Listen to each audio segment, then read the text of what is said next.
कल्पना कीजिए एक ऐसा समाज जहां लोग धीरे धीरे किसी अजीब डर से घिरने लगते हैं। लोग कहते हैं कि कहीं तांबे के कीड़े पैदा हो गए हैं। कोई कहता है कि ये चीज़ों को अंदर से खा जाते हैं। कोई कहता है वे इंसानों के दिमाग में घुस जाते हैं। और धीरे धीरे पूरा समाज इस डर में जीने लगता है।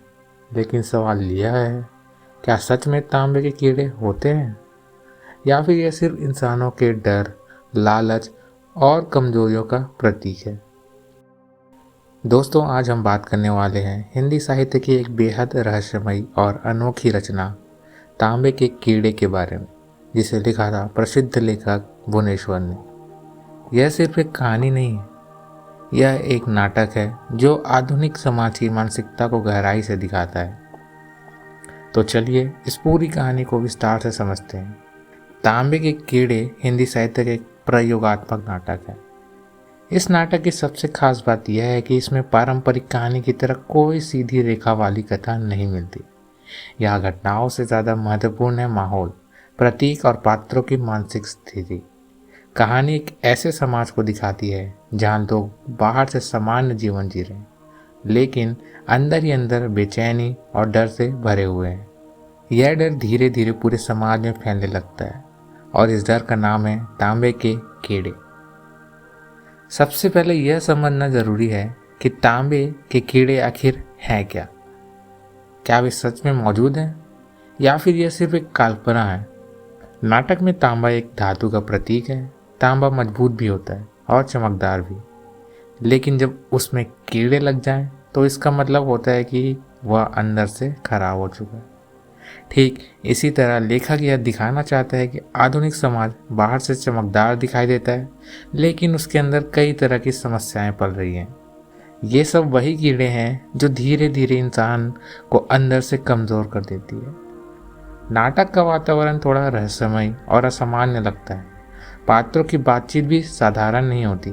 वे अक्सर ऐसी बातें करते हैं जो सीधे समझ में नहीं आती, लेकिन इन्हीं बातों के बीच से धीरे धीरे एक सच्चाई सामने आती है।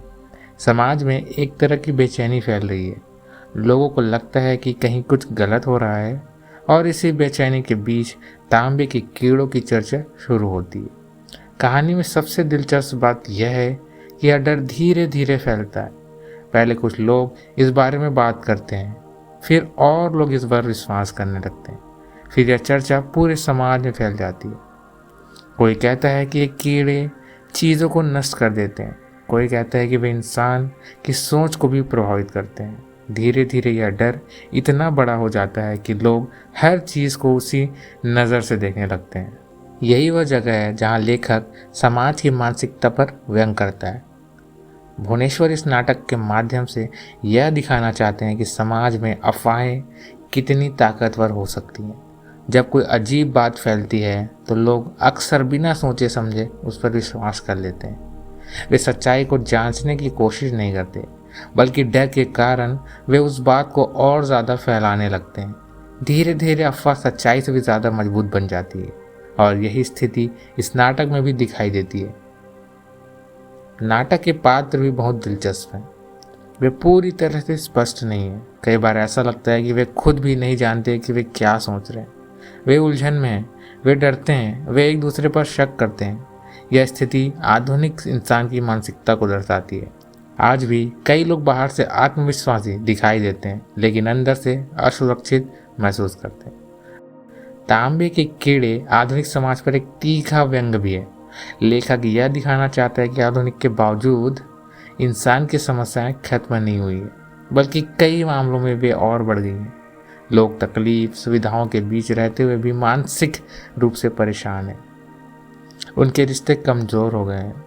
लोग एक दूसरे पर भरोसा कम करने लगे हैं। इस कारण समाज में असुरक्षा की भावना बढ़ती जा रही है। इस नाटक की सबसे बड़ी विशेषता इसका प्रतीकवाद है। यहाँ हर चीज़ एक गहरा अर्थ है।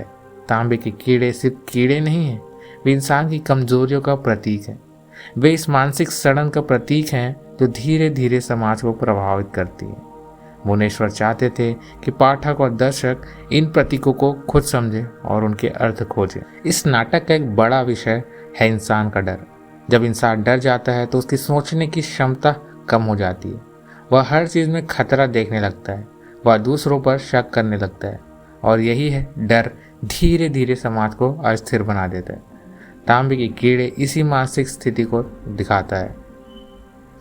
नाटक में एक और महत्वपूर्ण विषय है मानव अस्तित्व की चिंता।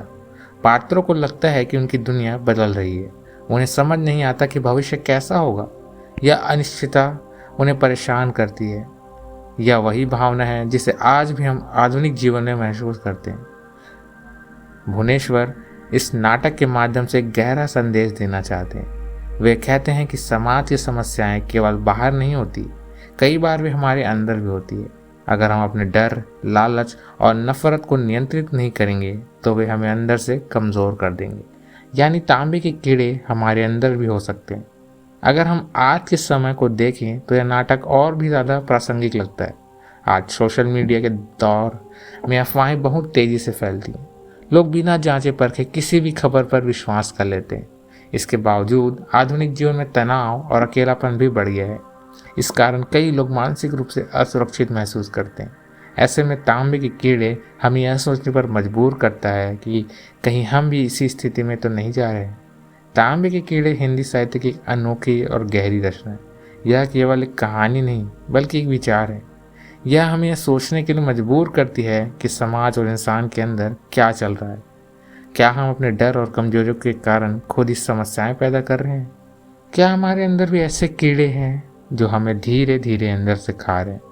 भुवनेश्वर का नाटक हमें चेतावनी देता है कि हमें अपने विचारों को मजबूत करना चाहिए। हमें अफवाहों और डर के बजाय समझदारी से काम लेना चाहिए। तभी हम एक स्वस्थ समाज बना सकते हैं। अगर आपको हिंदी साहित्य की ऐसी ही दिलचस्प कहानियाँ सुनना पसंद है तो वीडियो को लाइक ज़रूर करें, चैनल को सब्सक्राइब करें और कमेंट में बताएं कि अगली वीडियो आप किस कहानी या किताब पर देखना चाहते हैं। धन्यवाद।